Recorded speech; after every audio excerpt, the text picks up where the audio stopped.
Welcome to கதை திரட்டு audio books.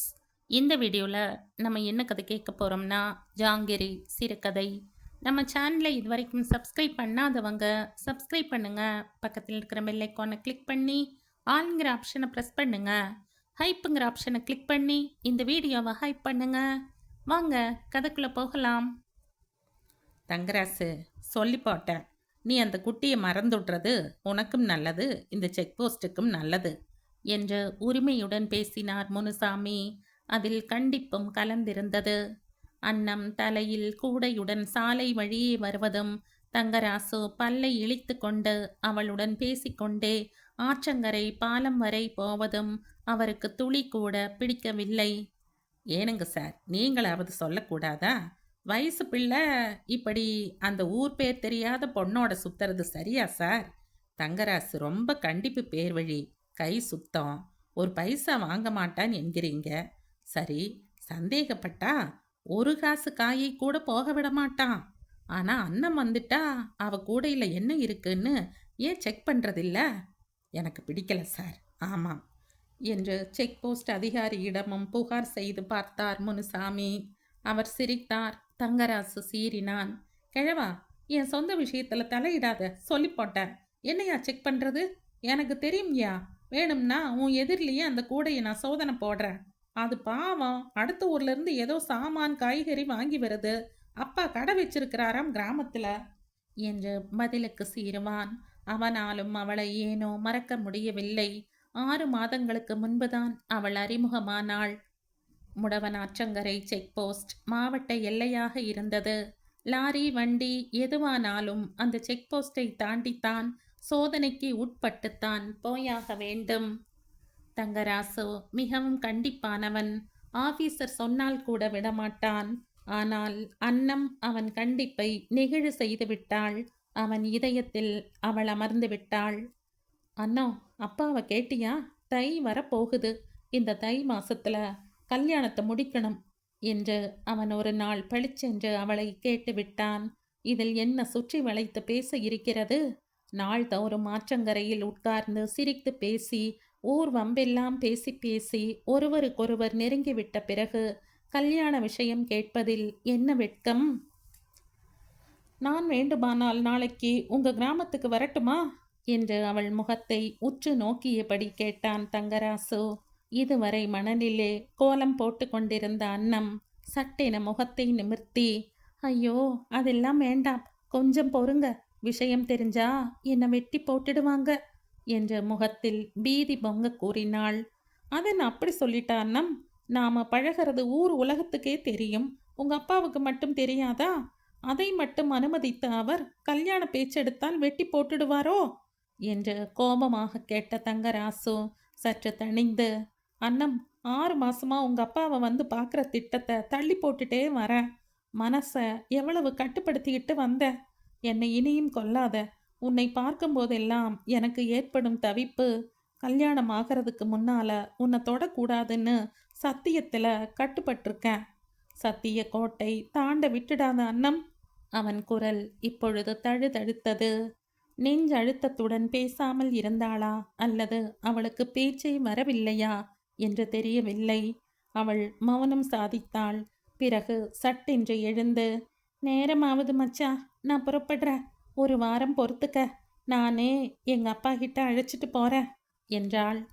புடவையில் ஒட்டியிருந்த மணலை தட்டி கொண்டு கூடையை எடுத்து தலையில் வைத்து கொண்டு ஒயிலாக அவள் நடந்து செல்வதையே பார்த்து கொண்டு உட்கார்ந்திருந்த தங்கராசு ஒரு வாரம் எப்பொழுது கழியுமோ என்று எதிர்பார்த்திருந்தான். மலை வீரன் லாரி சர்வீஸ் என்றாலே தங்கராசுவுக்கு தனிப்பட்ட எரிச்சல்.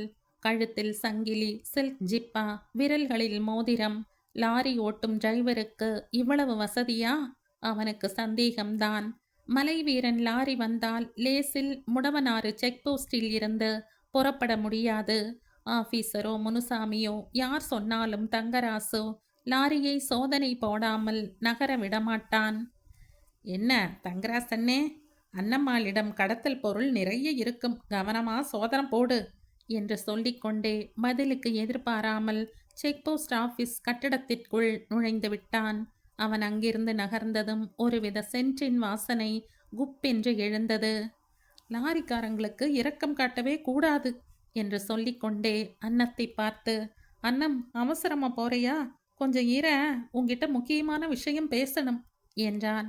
மச்சான், இன்னைக்கு வேணாம். பொழுது சாயற வரை இருக்க முடியாது. அப்பா காத்துக்கிட்டு இருப்பார். நாளைக்கு பேசிக்கலாம் என்று கூறி நகரத் தொடங்கினாள் அன்னம். ரொம்பவும் பளுவோ என்று தங்கராசு கேட்டான். ஆமா மச்சான், கூடையில வெல்லம் சேனக்கிழங்கு ரொம்ப சுமை. பொங்கல் வருதில்ல என்று முல்லைப்பல் வரிசை தெரிய சிரித்தாள். விழிகளை சுற்றி அவள் சிரிப்பது அவன் இதயத்தையே சுண்டி இழுக்கும்.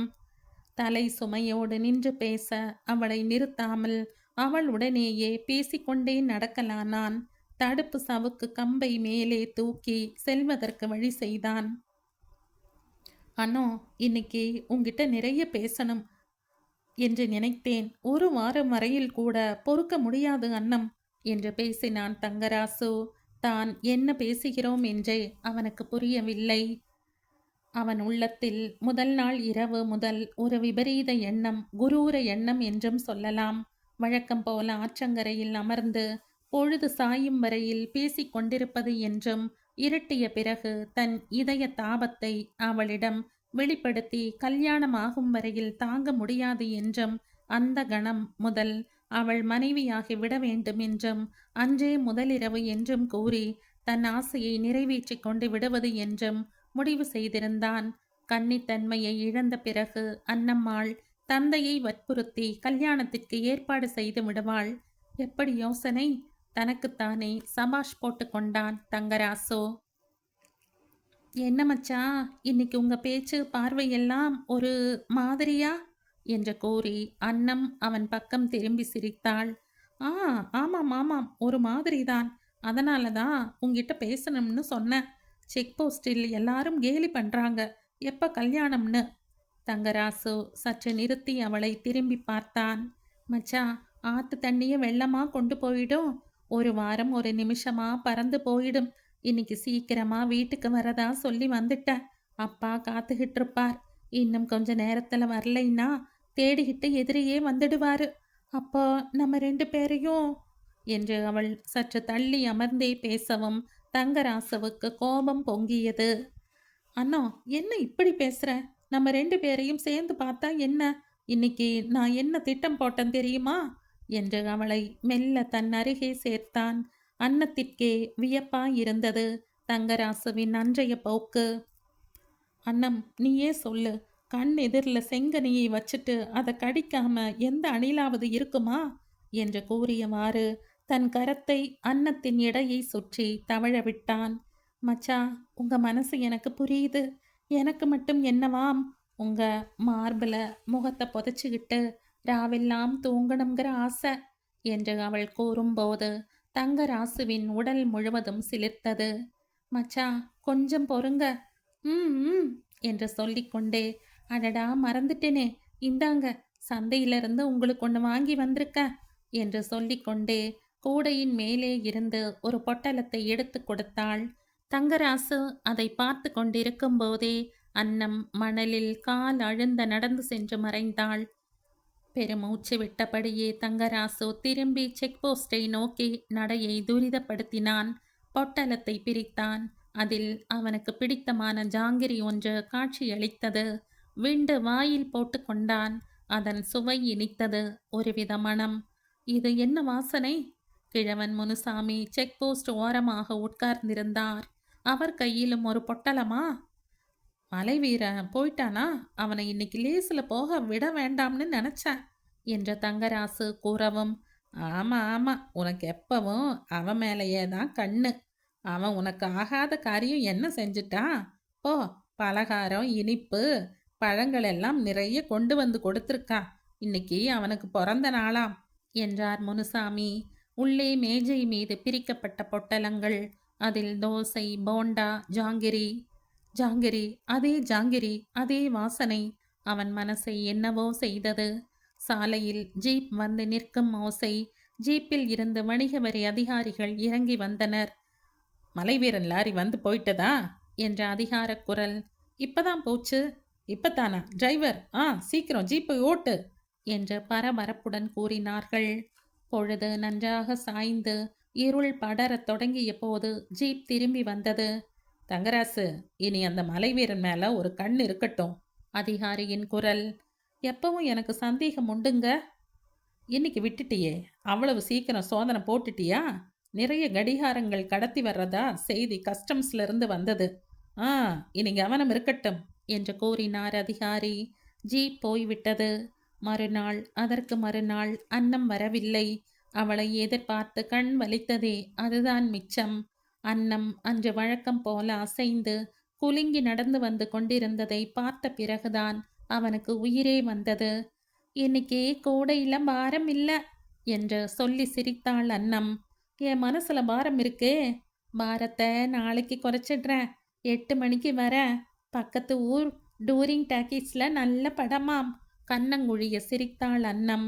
தங்கராசுவின் உடலில் புதிய ரத்தம் ஓடியது போன்ற விறுவிறுப்பு ஏற்பட்டது. நிச்சயம் நாளைக்கா? அப்பொழுதே அவளை அணைத்து கொள்ள வேண்டும் என்ற பரபரப்பு கரங்களில் பட்டது. அன்னம்மாள் சிரித்தாள். பதில் பேசவில்லை. ஒரு பொட்டலத்தை கொடுத்தாள். அதில் ஜாங்கிரி சிரித்தது. அதே வாசனை. நீங்க மோந்து பார்க்குற காரணம் எனக்கு தெரியும். சந்தப்பேட்டையில புதிய மிட்டாய் கடை வந்திருக்கு. அங்க வாங்குற இனிப்பு எல்லாம் மணக்கும் என்று சொல்லி மீண்டும் சிரித்தாள். தங்கராசுவும் சிரித்தான். அப்போ என்றான். நாளைக்கு ராத்திரி 8 மணிக்கு அந்த முனுசாமி கிழம் இருக்காதில்லையா? அன்னம் கவலையுடன் கேட்டாள். தொலைவில் எங்கோ மின்னியது. குளிர்ந்த காற்று வீசியது. அன்னத்தின் சேலை படபடத்தது. அவள் போகும் வரை அவ்விடத்தை விட்டு நகராமல் பார்த்து கொண்டே இருந்தான் தங்கராசு. பொழுது புலர்ந்தது. ஆனால் சூரியன் தென்படவில்லை.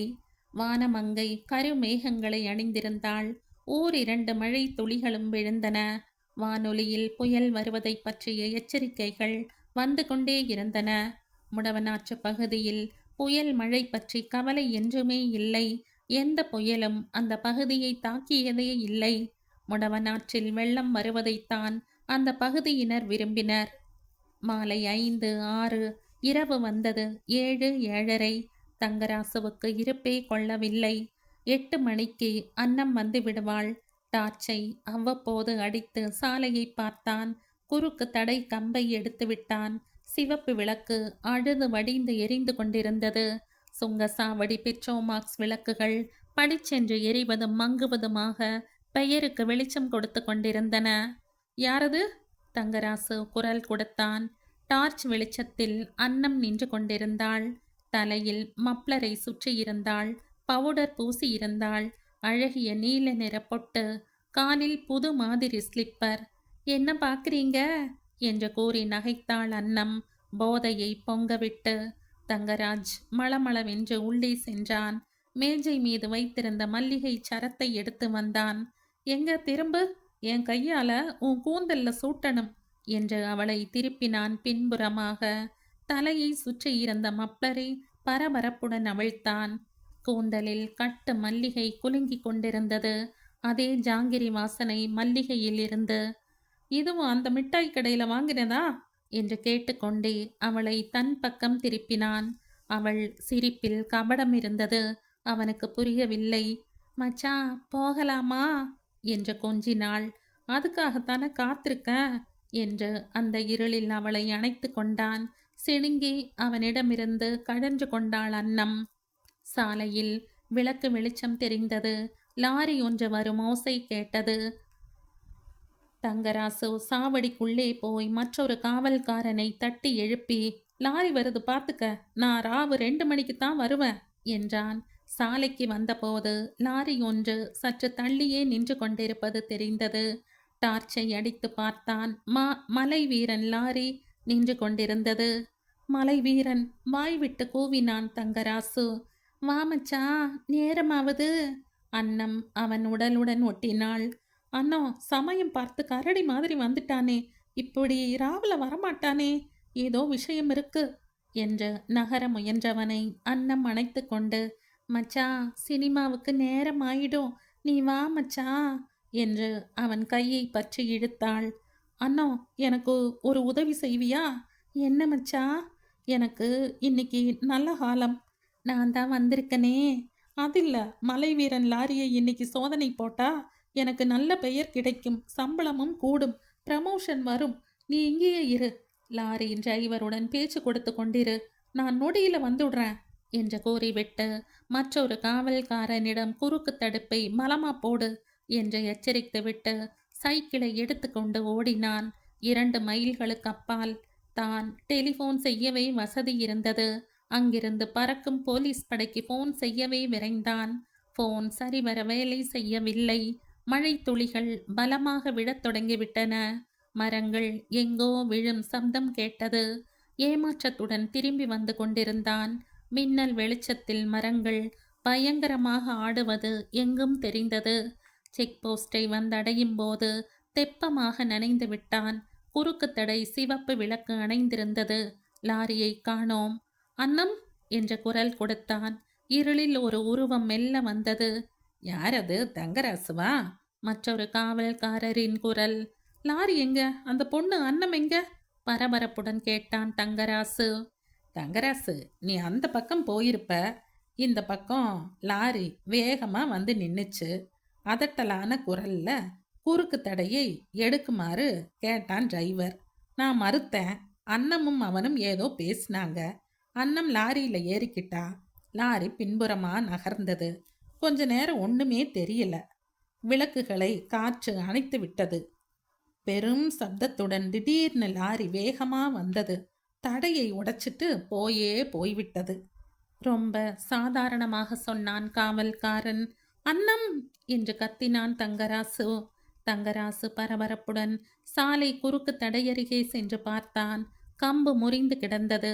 சிவப்பு விளக்கு உடைந்து தொலைவில் கிடந்தது. சிறிய பொட்டலம் ஒன்று தென்பட்டது. அதை குனிந்து எடுத்து பார்த்தான். ஜாங்கிரி துண்டுகள் நசுங்கி கிடந்தன. தங்கராசுவுக்கு ஒன்றுமே புரியவில்லை. அன்னம் ஏமாற்றி விட்டாளா? ஒரு காலம் இருக்காது. சற்று முன்பு அவள் தன்னை தழுவி கொண்டது அதற்குள் மறந்து விடுமா? பொழுது விடிந்தது. பெரும் பயங்கரத்துடன் விடிந்தது. செக் போஸ்ட் கட்டடத்தை தொட்டுக்கொண்டு முடவனாறு ஓடிக்கொண்டிருந்தது. 2 நாட்கள் கழிந்தன. முடவனாற்று வெள்ளம் வடிந்து விட்டது. தங்கராசு அன்னத்தின் நினைவாக கனத்த உள்ளத்துடன் அவள் வசிக்கும் கிராமத்திற்கு செல்ல தரை பாலத்தருகே சென்றான். அங்கே அவன் கண்ட காட்சி. மலை வீரன் லாரி கவிழ்ந்து கிடந்தது. லாரியின் கீழே 2 உருவங்கள் சிதைந்து கிடந்தன. அதில் ஒன்றாக அன்னம் இருக்கக்கூடாதே என்ற கவலையுடன் தகவலை தெரிவிக்க தொலைபேசியை நோக்கி ஓடினான். பாவம், அவனுக்கு எப்படி தெரியும்? கள்ளக்கடத்தலுக்கு உடந்தையாக இருந்த அன்னம் லாரியில் தப்பி ஓடிய அன்று லாரி உடனேயே வெள்ளத்தில் சிக்கி மலை வீரனுடனேயே உலகை விட்டே போய்விட்டாள் என்று.